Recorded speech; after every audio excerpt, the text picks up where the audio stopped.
Start होती है 1970 के टाइम से, जहां हमें एक सिंपल सी लड़की शाजिया बानो दिखाई देती है।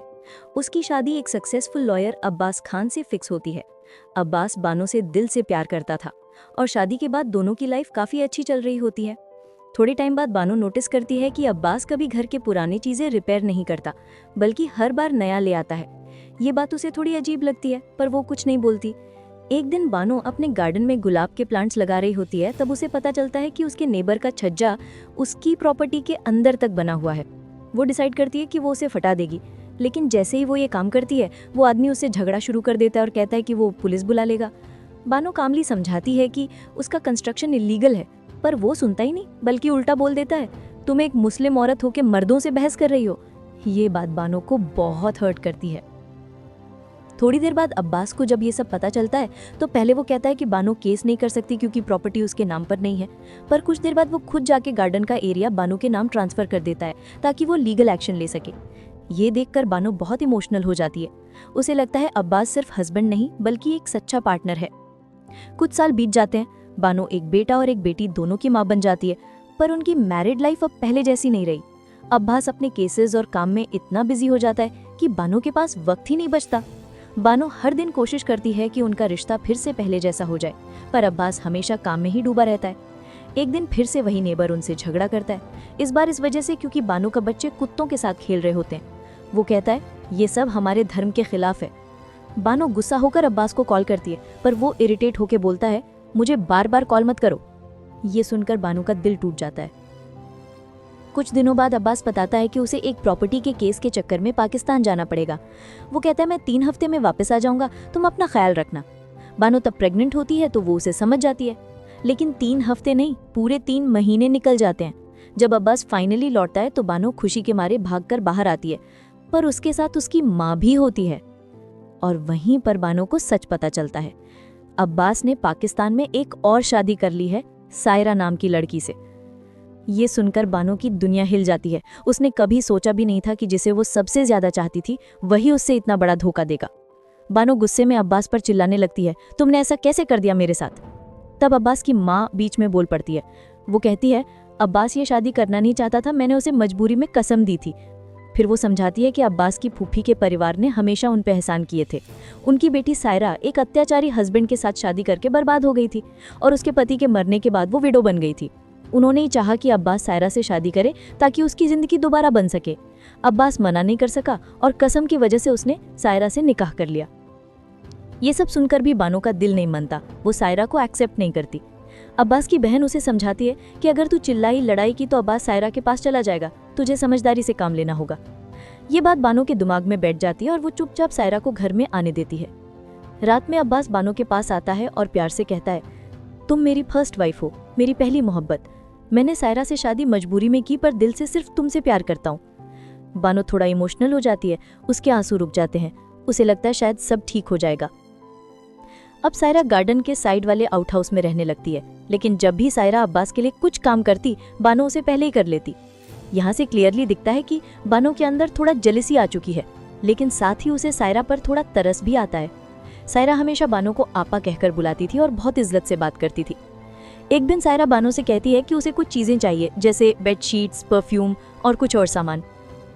बानो उसे मार्केट ले जाती है और वो सब दिलवा देती है, लेकिन वही सामान जो अब्बास को पसंद नहीं था। सायरा ये बात तुरंत समझ जाती है और गुस्से में कहती है, तुम ये सब जानबूझकर कर रही हो ताकि अब्बास मुझसे दूर रहे। तब सायरा एक ऐसी बात बोल देती है जो बानो के होश उड़ा देती है। वो कहती है, अब्बास मुझे तुमसे पहले से जानता था और तब से मुझसे प्यार करता है। जब मेरी शादी किसी और से फिक्स हुई थी, तो उसने मजबूरी में तुमसे शादी की थी, और जब उसे पता चला कि मेरा हस्बैंड मर गया, तो वो मेरे पास लौट आया। सायरा बोलती है, अगर मैं शादी से पहले ये कंडीशन रखती कि उसे तुम्हें डिवोर्स देना होगा, तो वो भी कर देता। ये सुनकर बानो का दिल टूट जाता है। उसे लगता है जैसे उसकी सारी जिंदगी झूठ थी। वो गुस्से में घर आकर अब्बास से लड़ाई करती है, पर अब्बास अपनी गलती मानने को तैयार नहीं होता। बानो कहती है, मुझे सब पता चल गया है, सायरा को तुम्हारे हर सीक्रेट मालूम है। अब्बास गुस्से में कहता है, मैं तुम्हें हर काम का हिसाब नहीं दे सकता, और चिल्लाकर कहता है, बस चुप हो जाओ। बानो के आंसू रुकते नहीं। उसे लगता है अब्बास वो इंसान नहीं रहा जिससे वो प्यार करती थी। रात को जब वो उठती है तो देखती है कि अब्बास सायरा के रूम में है। उस पल बानो अंदर से बिखर जाती है। 1 साल गुजर जाता है। बानो एक और बेटे को जन्म देती है, लेकिन उसके लिए अब्बास अब सिर्फ एक नाम रह गया था। अब घर में हर फैसला सायरा के हिसाब से होता था और अब्बास का ध्यान सिर्फ उसी पर होता था। बानो चुपचाप सब सह रही थी, बस अपने बच्चों के लिए। थोड़े दिनों बाद सायरा भी प्रेग्नेंट हो जाती है। एक दिन बानो डिसाइड करती है कि वो अब्बास को एनिवर्सरी सरप्राइज देगी। वो उसके ऑफिस जाती है, पर अब्बास को तो अपनी एनिवर्सरी याद ही नहीं होती। बानो प्यार से कहती है, चलो आज हम मूवी देखने चलते हैं। लेकिन अब्बास ठंडे लहजे में कहता है, मुझे बहुत काम है, प्लीज डिस्टर्ब मत करो। बानो उसे मनाने की कोशिश करती है, लेकिन अब्बास उसे डांट देता है और रूम से निकल जाता है। अब बानो का पेशेंस टूट जाता है। वो अपने बच्चों को लेकर सीधा अपने मायके चली जाती है। कुछ दिन बाद अब्बास को रियलाइज होता है कि उसे बानो पर चिल्लाना नहीं चाहिए था। वो एक बुके लेकर घर आता है, पर तब तक देर हो चुकी होती है। बानो बच्चों के साथ जा चुकी होती है। ये सुनकर अब्बास और गुस्से में भर जाता है। कुछ महीने बीत जाते हैं। अब्बास बानो की माँ को कॉल करता है और कहता है, मैं हर महीने बच्चों के लिए 400 रुपये भेज दिया करूंगा। बानो पूछती है, उसने मेरे बारे में कुछ पूछा? पर जवाब मिलता है, नहीं। ये सुनकर बानो और टूट जाती है। उसके पिता एक मौलवी थे और बानो अब घर पर सिलाई का काम करके अपने बच्चों का पेट पाल रही थी। कुछ टाइम तक अब्बास पैसा भेजता रहा, फिर वो भी बंद कर दिया। अब बानो अकेले 3 बच्चों की जिम्मेदारी संभाल रही थी और हर दिन उसे लगता अब्बास ने सिर्फ उसका प्यार नहीं बल्कि उसका विश्वास भी चुरा लिया। बानो चाहना चाहते हुए भी वापस अब्बास के घर आती है। अब्बास उसे देखकर सोचता है कि शायद बानो अब हमेशा के लिए लौट आई है, पर बानो सीधा बोलती है, मैं सिर्फ अपने बच्चों का हक लेने आई हूँ क्योंकि तुमने 400 रुपये भेजना बंद कर दिया। अब्बास गुस्से में कहता है, तुम खुद गई थी, मैंने कब कहा था निकलने को? बानो जवाब देती है, सही है, पर तुमने कब रोका, कब लौटने को बोला?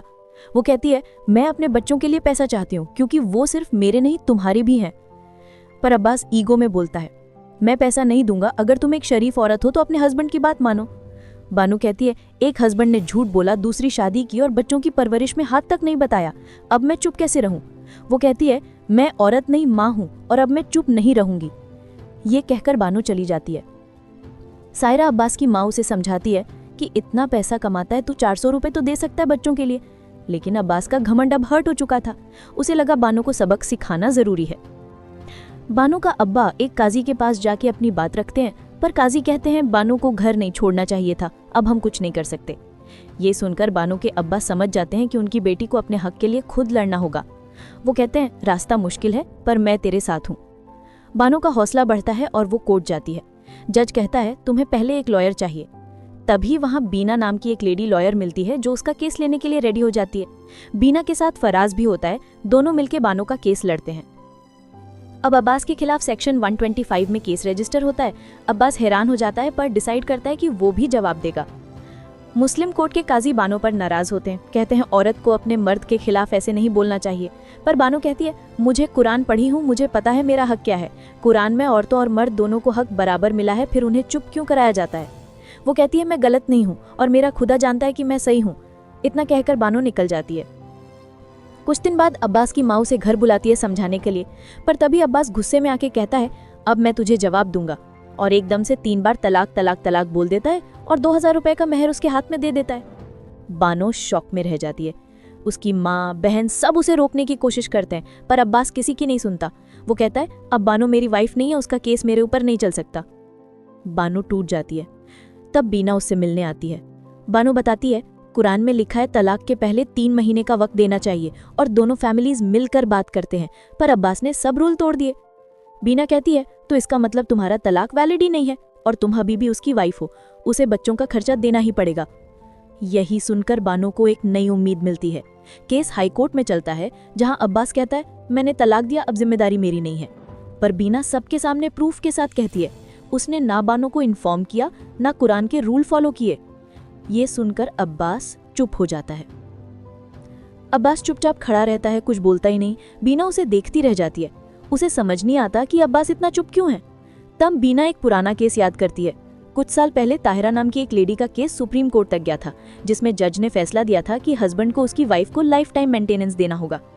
बीना ये एग्जाम्पल देते हुए कहती है, अगर ताहिरा को मिला था तो अब्बास को भी बानो को पैसा देना होगा।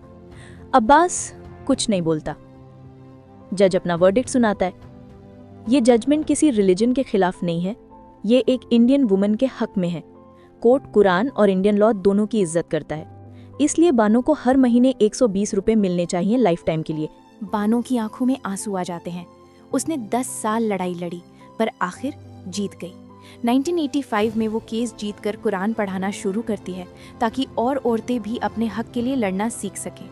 और इसी के साथ हक मूवी की कहानी खत्म होती है।